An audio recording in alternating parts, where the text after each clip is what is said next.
ഭൂമിയിലെ ദൈവത്തിൻ്റെ മനുഷ്യരെ ദൈവം പല ലാംഗ്വേജിൽ വിളിച്ചിട്ടുണ്ട്.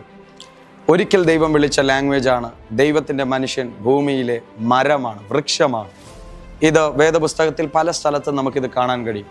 പല സ്ഥലത്തും യേശു പറഞ്ഞു, ഫലത്താൽ നിങ്ങൾക്ക് വൃക്ഷത്തെ തിരിച്ചറിയാം. ഇത് ദൈവം തൻ്റെ മനുഷ്യരെക്കുറിച്ച് സംസാരിച്ച ദൈവത്തിൻ്റെ ലാംഗ്വേജാണ്. ഒരു ഭൂമിയിൽ ഒരു വൃക്ഷം വളരാൻ പ്രധാനമായും 2 സാധ്യതകൾ ഭൂമിയിൽ ദൈവം വെച്ചിട്ടുണ്ട്. ഒന്ന്, ആ വൃക്ഷം നിൽക്കുന്ന മണ്ണ് അതിനെ വളർത്തും. 2, ആ വൃക്ഷം സ്വീകരിക്കുന്ന വെളിച്ചം ആ വൃക്ഷത്തെ വളർത്തും. ഇത് രണ്ടും ആ വൃക്ഷത്തിന് വളരാനുള്ള സാധ്യതകളാണ്. യേശു പറഞ്ഞു, ക്രിസ്തുവിൽ വേരൂന്നി ആത്മീക വർധനവ് പ്രാപിക്കും. നമ്മൾ എത്രത്തോളം മണ്ണിൽ കണക്റ്റഡ് ആയിരിക്കുമോ അത്രത്തോളം മണ്ണിലുള്ളതെല്ലാം നമുക്ക് കളക്ട് ചെയ്യാൻ കഴിയും. ക്രിസ്തുവിൽ നിങ്ങൾ എത്രത്തോളം കണക്റ്റഡ് ആയിരിക്കുന്നുവോ അത്രത്തോളം ക്രിസ്തുവിൽ നിന്നും ചിലത് കളക്ട് ചെയ്ത് നിങ്ങൾക്ക് വളരാൻ കഴിയും. 2, ക്രിസ്തു എന്ന വെളിച്ചത്തിൻ്റെ സാധ്യത നിങ്ങൾ ഉപയോഗിക്കുക, ആ സാധ്യതയെ ആശ്രയിക്കുക.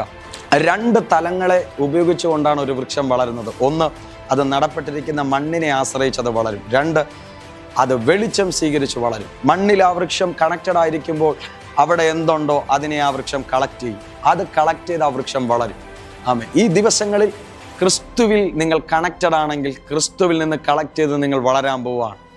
അവനിൽ നിങ്ങൾ വേരൂന്നിയാൽ അവനിൽ നിങ്ങൾ വളരും. അവനിൽ നിങ്ങൾ വേരൂന്നിയാൽ അവനിൽ നിങ്ങൾ ഫലം കായ്ക്കും. വെളിച്ചത്തെയും വെള്ളത്തെയും ഒരു സോഴ്സായി ഉപയോഗിച്ചുകൊണ്ട് നിങ്ങൾ വളരാൻ പോവുകയാണ്.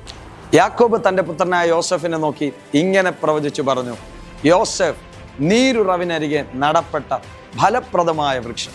ഇന്ന് ക്രിസ്തുവിൽ യഥാർത്ഥമായി വേരുറപ്പിച്ചിരിക്കുന്ന നിങ്ങളെ നോക്കി, ക്രിസ്തു എന്ന വെളിച്ചത്തെ യഥാർത്ഥമായി കണക്ട് ചെയ്തിരിക്കുന്ന നിങ്ങളെ നോക്കി ഞങ്ങൾ സംസാരിക്കുന്നു, നിങ്ങൾ വളരാൻ പോവുകയാണ്.